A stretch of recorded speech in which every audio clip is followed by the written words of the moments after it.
ఏమండోయ్, బాగున్నారా? మన YouTube friends and family members అందరూ ఎలా ఉన్నారండోయ్? నేను మాత్రం మిమ్మల్ని అందరినీ మిస్ అవుతున్నానండోయ్. బాగున్నారా అందరూనూ? బాగుండాలండి. ఏమిటో ఈ ఎండలు అలాగే కాసేస్తున్నాయి, వర్షాలు అలాగే కురుస్తున్నాయండి. వర్షాలు వచ్చినప్పుడు మాత్రం మొక్కలు ఉన్న వాడికి కొంచెం పని ఎక్కువే ఉంటుందండి. ఎందుకంటే చేసేవాళ్ళకి తెలుస్తుందిలేండి. అయితే అండి, వర్షం నీళ్ళు మొక్కలకి చాలా బలం అండోయ్. అందుకని వర్షాలు వచ్చినప్పుడు ఇండోర్లోను అంటే ఎండ తగలకుండా వర్షం పడకుండా ఉన్న మొక్కలన్నీ కొంచెం వర్షంలో పెడుతూ ఉంటాను అనమాట. ఎందుకంటే వర్షం నీటిలో చాలా పోషకాలు ఉంటాయని చెప్తూ ఉంటారు కదా. అలాగే వర్షం పడినప్పుడు మొక్కలు కూడా చూడండి ఎంత బాగుంటాయో. అందుకని పాపం లోపల ఉన్న మొక్కలు మిస్ అవ్వకుండా పెడుతూ ఉంటాను అనమాట. ఇంకా వర్షం వచ్చినప్పుడు పని ఇలాగే ఉంటది అనుకోండి. సర్లేండి, మీతో రెండు మాటలు మాట్లాడాలి అనుకుంటున్నానండి బాబు. ఏంటంటారా? మొన్న మా మేనగోడలో పెళ్లి చూపుల కోసం అయిపోయినాయి అనుకోండి. పెళ్లి మాటల కోసం అని ఊరు వెళ్ళామండో. ఈ తాడేపల్లి గూడెం వెళ్ళామన్నమాట. అంటే అబ్బాయి వాళ్ళది ఆ ఊరండి. అయితే వచ్చేటప్పుడు ఏం జరిగింది అనుకునేరు? బండి మీద వెళ్ళామండి. మా బండి బాగా పెద్ద కంపెనీ అనుకున్నారా? కాదులేండి, ఏదో మాకు సరిపడా ఒక మంచి బండి, ఏదో మమ్మల్ని మోసుకెళ్ళి తీసుకొచ్చేలాగనమాట. అయితే అండి, పాపం బుజ్జిమండ పాపం చాలా బాగానే ఉపయోగపడుతుందండి. వచ్చేటప్పుడు కొంచెం ట్రబుల్ ఇచ్చి మమ్మల్ని దారిలో చాలా తిప్పలు పెట్టిందనమాట. ఈ సోదంతా మాకెందుకు గంగక్క అనుకుంటున్నారా? అబ్బే, ఇక్కడే ఉందండి ఒక చిన్న మాట. వచ్చే దారిలో అయిపోయింది అన్నాం కదా. దగ్గరలో ఎక్కడ మెకానిక్ షాప్ కూడా లేదండి. అయితే ఏమైంది అనుకునేరు? బండి వదలాలా తీసుకెళ్లాలా తెలీదు. మరి మన బండిని అక్కడ వదిలేసి వస్తే బాగోదు కదా. అందుకని తోసుకుంటూ నెట్టుకుంటూ దగ్గరలో ఉందన్నారని చెప్పి కొంచెం దూరంలో వేరే ఊరుంటే వచ్చామండి. వస్తే అక్కడ ఒకటే షాప్ ఉందంట. అందులో మోటార్ సైకిల్ బాగు చేయరంట, ఓన్లీ సైకిల్ షాప్ అంట. అయ్యో అనుకున్నాం. సర్లే అని ఆలోచిస్తున్నామండి. ఇంకా దగ్గరలో ఎక్కడ ఉందంటే వేరే ఊరు అని చెప్పారు. అయ్యి బాబు, ఇక్కడ దాకా నడిచి వచ్చి మళ్ళీ అక్కడ దాకా ఎలా వెళ్ళాలరా బాబు అనుకుంటే, సర్లే పాపం మా వారు ఏమన్నారంటే, నేను వెళ్ళి ఆటో మీద వెళ్ళి తీసుకొస్తాను అని చెప్పారండి మెకానిక్ని అడిగి. పాపం వెళ్తే అండి తీసుకొచ్చారు. మెకానిక్ అబ్బాయి బాగానే వచ్చాడండి. కానీ అసలు ఈ రోజుల్లో షాపుదులు గమ్ముని ఎవరో రారు కదండి. ఆ అబ్బాయిని మంచోడు చెప్పుకోవాలి కదా. తర్వాత ఇంకోటి ఏంటంటే అండి, పాపం చాలాసేపటి నుంచి మేము పడి తిప్పలు ఎవరో చూస్తున్నట్టున్నారో ఒక అబ్బాయి వచ్చి అన్నాడండి. పాపం ఎలా తీసుకెళ్తారండి బండిని? నేను నెట్టుకుంటూ వస్తాను వెనకాల. అదే అండి, మోటార్ సైకిల్ అనమాట అబ్బాయిది. తను వెనకాల నుంచి నెట్టుకుంటూ వస్తే అబ్బాయి మెకానిక్ అబ్బాయి వచ్చాడు కదా, తనేమో నడుపుకుని వెళ్ళాడు అనమాట. మేమిద్దరం ఆటో మీద వెళ్ళాములేండి, ఆ తిప్పలు వేరే.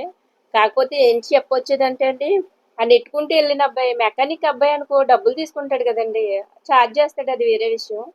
ఈ బండి నెడతానని చెప్పాడు చూసారా, ఆ అబ్బాయి ముక్కు మొహం మనకు తెలీదు, మన ముక్కు మొహం వాళ్ళకి తెలీదు. వాళ్ళు తిప్పలాలు పడతారని దారిలో వదిలేసి వెళ్ళిపోకుండా పాపం ఆగి హెల్ప్ చేశాడు చూసారా. నాకు మాత్రం చాలా బాగా నచ్చిందండి ఆ అబ్బాయి నేచరు. అంతే కదా. అంటే ఊరికని ఊరు కదండి. అలా ఇది మీకెందుకు చెప్తున్నానంటే, ఎవరికైనా మన మన వంతు చేయగలిగిన సాయం చేసామనుకోండి, మనకు అవసరమైనప్పుడు దేవుడు ఏదో ఒకలాగా మనకి ఆ సాయాన్ని తిరిగి ఇస్తాడనేది నా ఏంటది నమ్మకం అనమాట. మీరేమంటారు మరి? కాదంటారా? అందుకేనండి, మన చేతనైన సాయం మన చుట్టుపక్కల అవసరాల్లో ఉన్న వాళ్ళకి చేసి పెట్టామనుకోండి, మనకు అవసరమైనప్పుడు దేవుడు ఏదో రకంగా తిరిగి మనకి సాయం చేస్తాడని నమ్మాలండి అందరూను. ఎందుకంటే అంటారు కదా, అయ్యి బాబు రోజులు అసలు బాగోలేదు, మనుషులు ఎవరో సరిగా లేరు, ఒకళ్ళు క్షేమం ఒకళ్ళు కోరుకోవట్లేదు అని చాలా మంది చెప్తుంటారు కదా. ఆ మాటలతో నేను ఏకీభవించనండి. ఎక్కడో దిక్కున కొంతమందిలో అయినా మంచి మానవత్వం అనేది ఉందే అని నేను నమ్ముతానండి. మరి ఇదిగో అలా నమ్మడానికి కారణం ఇలాంటి సిచ్యువేషన్స్ అనమాట. మనం ఎవరో తెలియకుండా ఏదో కొంచెమన్నా సాయం చేశారు కదా. సర్లేండి, ఇదనమాట అక్కడ జరిగిన విషయం. ఈ మనీ ప్లాంట్ మొక్క వర్షంలోకి వెళ్ళలేదు కాబట్టి అండి, వర్షం నీళ్ళే తీసుకొచ్చి మనీ ప్లాంట్ మొక్కకు పోసేస్తున్నాను అనమాట. మరి పెద్ద మొక్క కదలలేదు కదండి. అందుకని వర్షం పడ్డ నీళ్లు పట్టండి, ఆ నీళ్లు పట్టుకొచ్చి పోసాను అనమాట మనీ ప్లాంట్ కి. సరే అండి, ఇకపోతే అండి, ఇక్కడ మొక్కలు కనిపిస్తున్నాయి కదా. మా సిస్టర్ వాళ్ళ అబ్బాయి ఢిల్లీలో చదువుకుంటున్నాడని చెప్పాను కదండి మీకు. ఈసారి తను వీడియో పెడతాను. అక్కడ చదువుతూను ఇప్పుడు చిన్న జాబ్ కూడా వచ్చిందండి. ఏరోనాటికల్ ఇంజనీరింగ్ చదువుతున్నాడండి, అయిపోయింది.